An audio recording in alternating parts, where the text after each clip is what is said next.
Les Dominicains au Rwanda. Méditation du mercredi de la 17e semaine du temps ordinaire.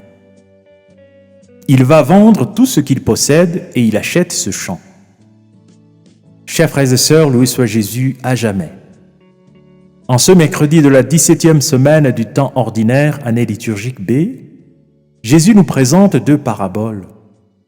Un trésor qui est découvert par hasard dans un champ et une perle de grande valeur qui est trouvée après une longue recherche.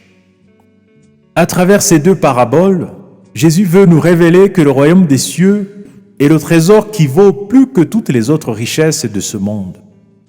On peut le trouver à l'improviste ou le chercher inlassablement et finir par le trouver. Mais à quoi ressemble concrètement ce trésor? Comment peut-on le reconnaître dans la vie quotidienne? Pour nous rendre compte de la grandeur du trésor dont parle Jésus, il suffit de lire les témoignages bibliques des personnes qui ont rencontré Dieu ou les témoignages des saints.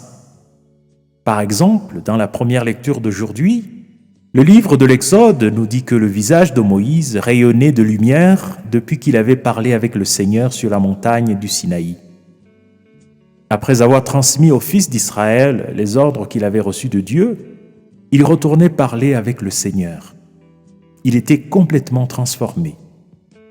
On peut penser aussi aux 12 apôtres qui ont tout quitté pour suivre Jésus, car ils l'entendaient dire des paroles de vie éternelle.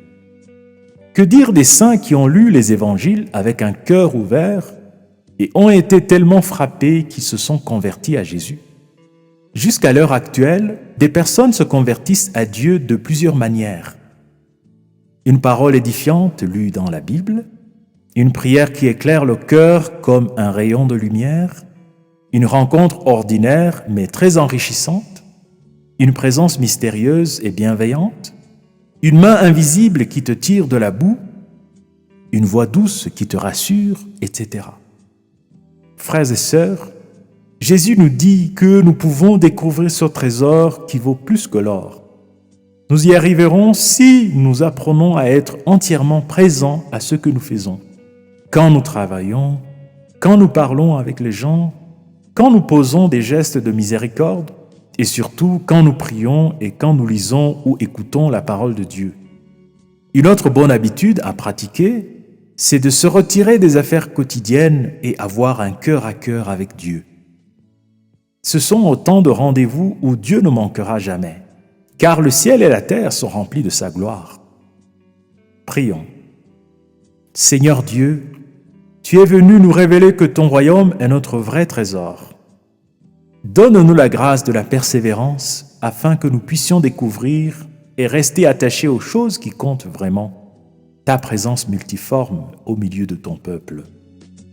Car tu vis et règnes pour les siècles des siècles. Amen.